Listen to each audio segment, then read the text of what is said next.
en qué estamos hoy en algunos puntos que nos parecieron que es importante para esta conferencia. Tengo como conflictos de intereses que soy speaker de Biopaz.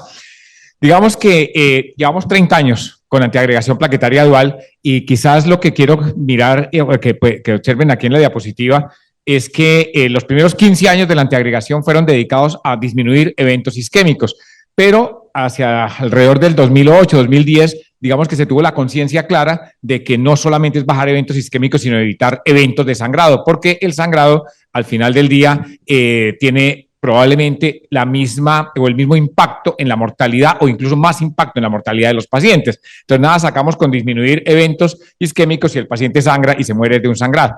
En ese orden de ideas, digamos que del 2010 hacia adelante, la mayor parte de los estudios fueron enfocados a ver cómo se podía reducir la terapia antiplaquetaria y en eso ha habido todas las estrategias del mundo y bueno, vamos a intentar comentarlas.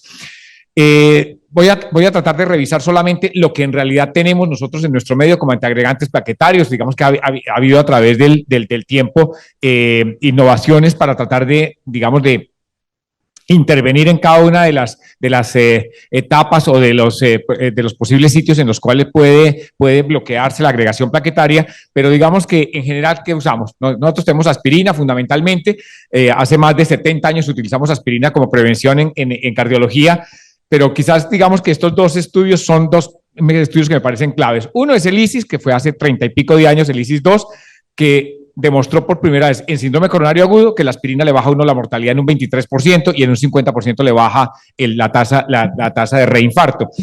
Pero es increíble, tantos años, pero solo hasta el 2010, con este estudio que es el OASIS Current 7, se demostró que la aspirina a una dosis de 75 a 100 miligramos era tan efectiva como 300 miligramos en bajar eventos isquémicos, obviamente con menores tasas de sangrado.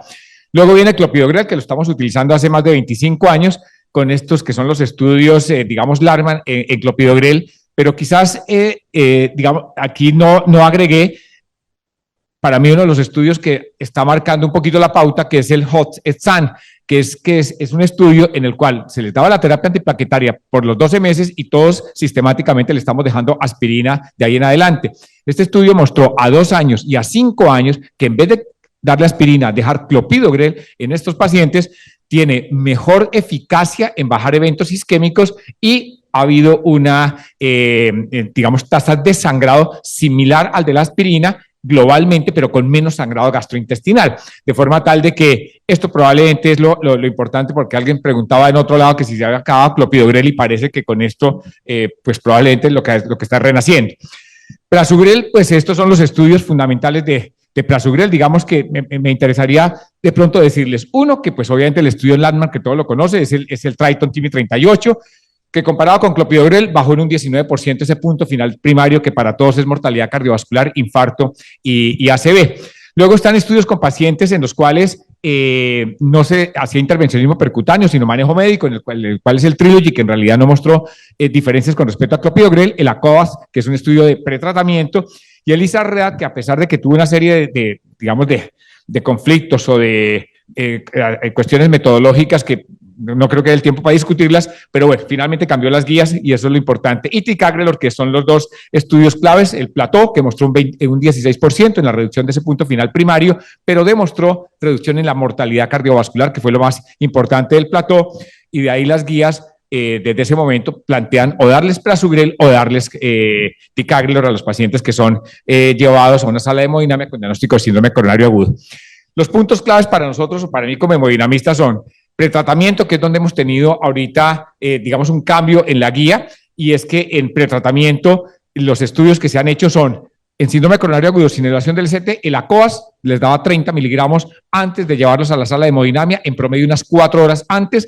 Ese estudio no mostró beneficio, no mostró reducción realmente de eventos isquémicos con respecto a no darles nada, y sí aumentó las tasas de sangrado. Entonces, conclusión, darles a los pacientes prasugrel antes de llevarlos a la sala de hemodinamia, no.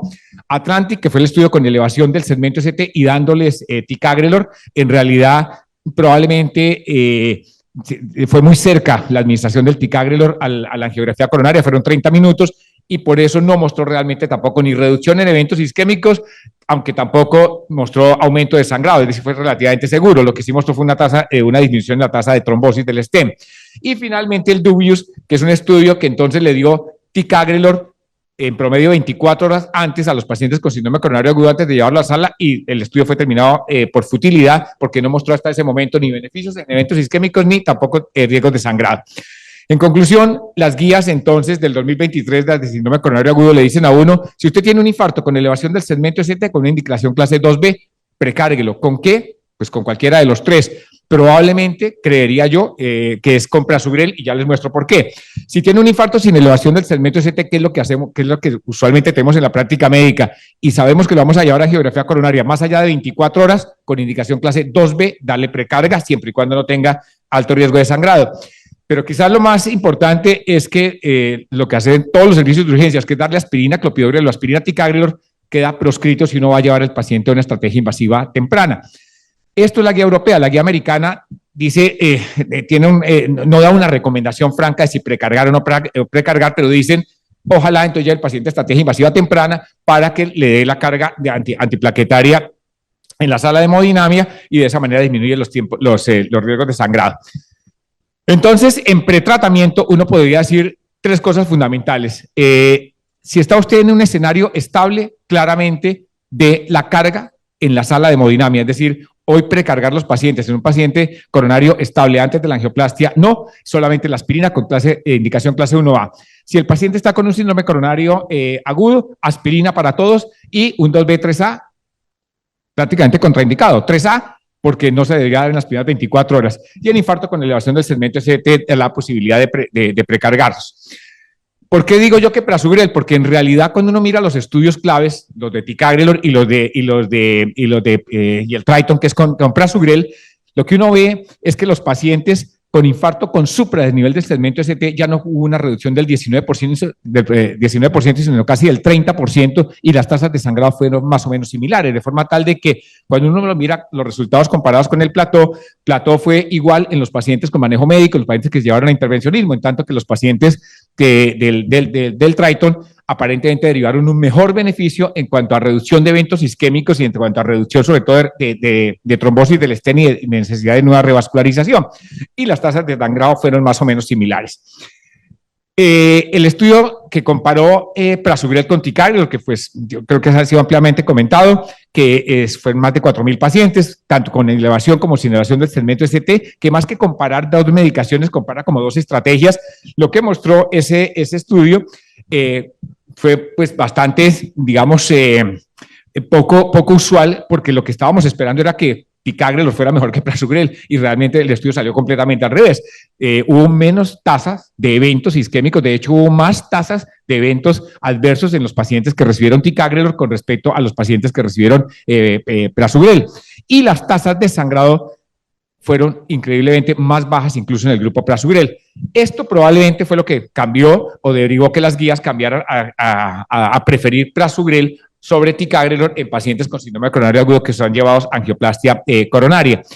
Y dentro de las cosas que trataron de explicar por qué pudo pasar esto, este estudio que es publicado hace 2 años, lo que hizo fue que comparó los 3 medicamentos en cuanto a otras cosas como efecto inflamatorio, función endotelial, agregabilidad plaquetaria, y lo que mostró ese estudio es que los pacientes que reciben prasugrel tienen mayor inhibición en cuanto a la potencia de agregación plaquetaria.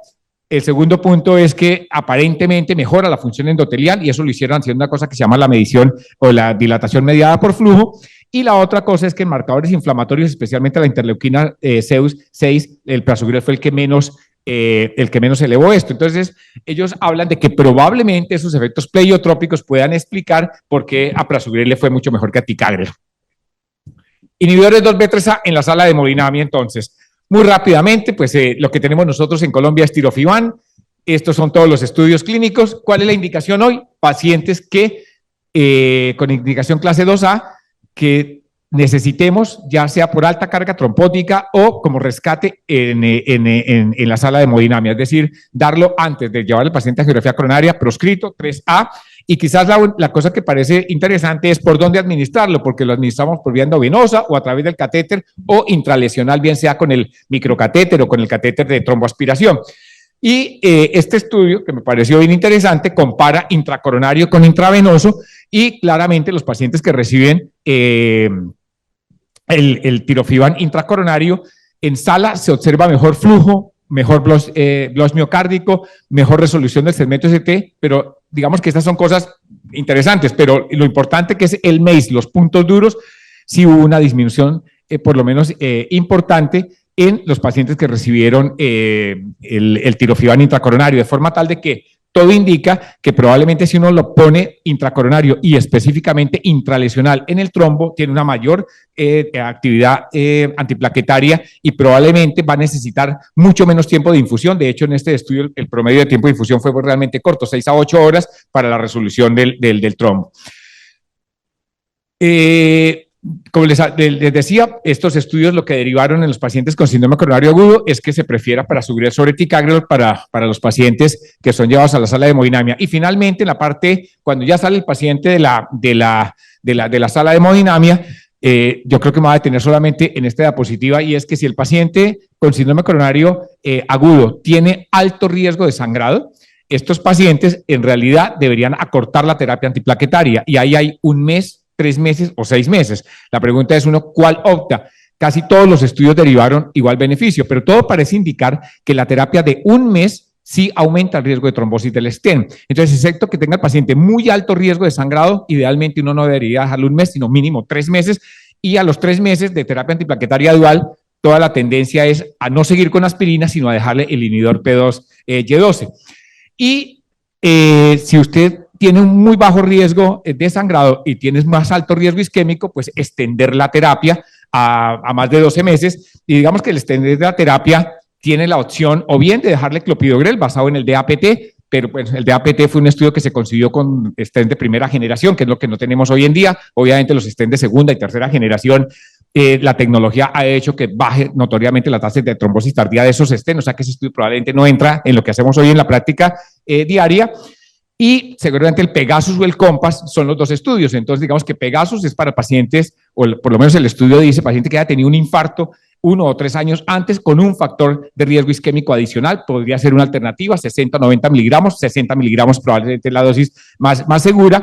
O, de acuerdo al Compass, pues darle a la terapia antiplaquetaria, específicamente aspirina rivaroxaban, especialmente si el paciente tiene enfermedad panvascular o alguna cosa de estas. Esta es digamos que la diapositiva que resume exactamente lo que uno debería hacer. Alto riesgo de sangrado 1 mes, riesgo de sangrado no muy alto, 3 meses, y si no, la terapia por 6 meses a 1 año, pero en general la guía recomienda 1 año si no tiene alto riesgo de sangrado.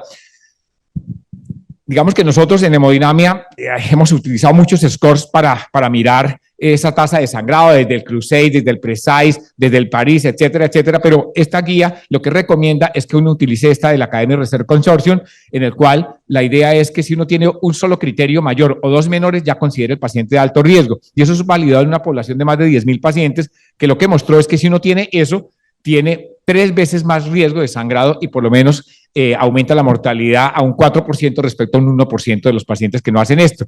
Entonces, entre más factores de riesgo uno tenga, pues evidentemente debe considerar acortar la terapia.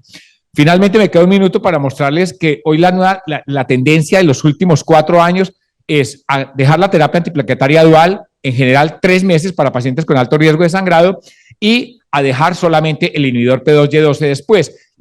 Digamos que los estudios más grandes son el Twilight y el TICO, que fueron hechos con ticagrelor. Prasugrel, cuando yo miré todos estos estudios, en realidad solamente incluyen un 1% de los pacientes, pero ellos hicieron un estudio que es que es el Reduce Polytech, en el cual lo que hicieron es que al mes le bajan la dosis de prasugrel a 5 miligramos al día, y los resultados pues fueron bastante interesantes cuando uno mira todo el punto final primario, el NACE. Básicamente hay una importante disminución cuando uno desescala 5 miligramos, y cuando mira los eventos isquémicos, más o menos igual, dejando la terapia 1 año que dejándola solamente 1 mes combinada, pero las tasas de sangrado sí fueron francamente reducidas. Esto creo que ya lo hemos dicho, esto hay que tenerlo siempre en cuenta, mirar cuáles son las cosas que podemos hacer en la sala de hemodinamia para reducir estos tiempos o para reducir los eventos de sangrado. Entonces, obviamente, ajustar la anticoagulación, obviamente, la aproximación radial, la protección gastrointestinal en pacientes de alto riesgo, que son mayores de 65, dispepsia, Helicobacter pylori, uso crónico de alcohol.